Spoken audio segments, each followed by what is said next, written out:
Yo, what is happening everyone? My name is Wayne, that is the Ibis HD4, and it's party time!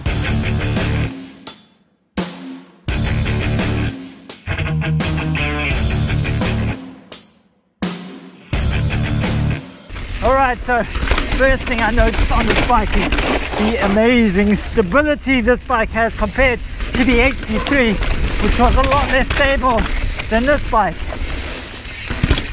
Another good thing about this bike is even though there's length in this bike, the wheelbase is quite a lot longer than the HD3. They've maintained a real nimble feel on this bike.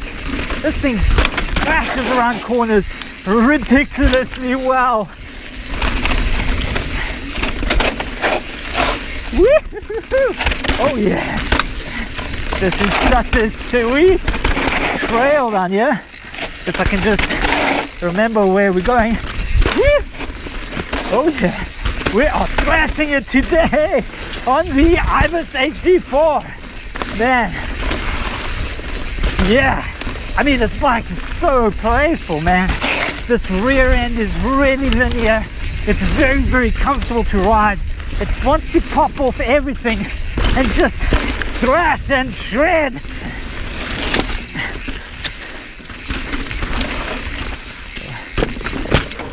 There we go. Hello. Thank you. Yeah. This has got the Fox X2 installed on the rear, so it is extra comfortable, extra plush, and extra rad feeling. My previous Ibis had the Cane Creek DB IL, and man, I must say that this is miles better. Okay, one thing I do notice about this bike is just the way that this rear end tracks is just unbelievably good. It is really, really compliant. It's always down on the ground. There's no hopping, no bumping. Nice loose steepish section we ride here. Oh my god. Okay, there we go. Wheels down here. It is so loose down here. You can probably hear it. You can probably hear those stones. But just the way this rear end is stabilized. Man, we can get around that stuff. Oh my god. Oh. Okay, here we go. Woo! Oh yeah. Sweet! Oh man, yeah. So let's take this bike down some gnar, because that's ultimately what this bike is all about. This is an enduro shredder built for gnar, built for racing and built for action. So this bit of trail we're about to hit now is all of that all in one. It's nice and fast, it is loose in some sections, and it gets crazy rough. Should be the perfect bike for it. Yeah. So what I do feel is that this bike is super playful. That's the theme Ibis keeps going with all their bikes, is the playful nature of them. They've lengthened this bike out substantially compared to the HD3, but still kept the chainstays nice and short. So this bike is still super playful. Difference in stability versus the HD3, and this is like night and day. This is so much more stable in the rough stuff. Like, I mean, like a lot more stable. I mean, it's like, this thing just tracks so well down here, man. It's unbelievable. Woo-hoo-hoo! Oh man, and fun. The only place I feel the negative differences of this bike versus the HD3 is in the climbs. It's not nearly as good of a climb as what the HD3 was. Climb, so I suppose it's time to lock my suspension out, because this bike just isn't as good of a climber as what the HD3 is. I find that I have to lock the suspension out a bit, but currently I do feel it wallows a bit on the climb, so I am locking it out on quite a lot of the climbs just to make it more efficient, less pedal bob, less energy getting soaked up when you need it most on these climbs. So like I said earlier, the back wheel stays firmly planted on the ground, so you're getting plenty of traction on the climbs on this bike.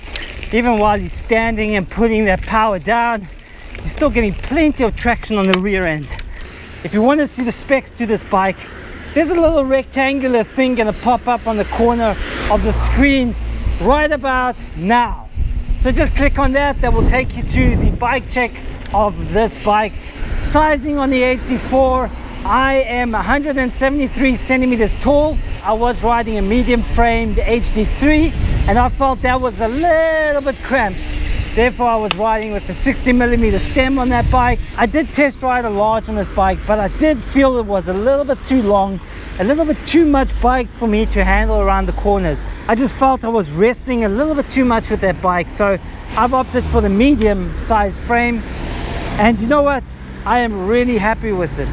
I've got a 50mm stem on at the moment, and the fit is literally perfect for me. I love it. It feels like a short bike in the cockpit area, but there's still plenty of room for me to move around comfortably. And the wheelbase is where it's all at. That wheelbase is nice and long. They've extended it quite dramatically compared to the HD3. So this bike is a lot more stable than what that bike is. It just handles the chunk, it handles the rough, it handles the gnar a lot better. I am so stoked with this bike. Woo! Okay, I'm coming into the traffic right now in the city because we're gonna go hook up with some friends to go have dinner. But before that, let's get to the numbers of this bike. Fun factor on this bike is definitely high, man. Every time I get on this bike, I feel so much stoked. If I just look at it, I know I'm gonna have fun on it. If I crash in it, it doesn't matter. I'm still having a good time, even though I'm crashing on this bike. That's how much fun this bike is to ride. I love it. Fun factor on this bike is definitely an 8.5 out of 10. This bike is so much fun to ride. It is a jolt to ride. It's really nippy. Long travel, small wheel bikes, that's where the fun's at. And this bike doesn't disappoint. I give this bike an 8 out of 10 for stability, cornering and handling. This bike is really easy to corner, really easy to handle. There's no muscling. You don't have to force it to do anything. It just does it automatically. Cornering and handling on this bike has got to be an 8.5 out of 10. Now where it does fall short is on the climbing. It's not as good of a climber as what the previous generation HD3 was. You know, it's not a bad climber, it's just not a very, very good one. A majority of my climbs, I'm locking the rear end out. You can feel while you're hitting those heels that the energy is getting sucked through the suspension. I'll probably be able to negate that by cranking up some compressions on the rear shock, but currently I'm riding it on factory setting. I'm going to run it like that for a while before I start toying around with it. So for climbing, I give this bike a 6.5 out of 10. Alright, that's it. We are done. I hope you got something out of this video. Punch that like button if you like this video. Subscribe if you like my channel. Remember, videos every Monday and Wednesday. Thanks for hooking up with me today. I will catch you on the next episode.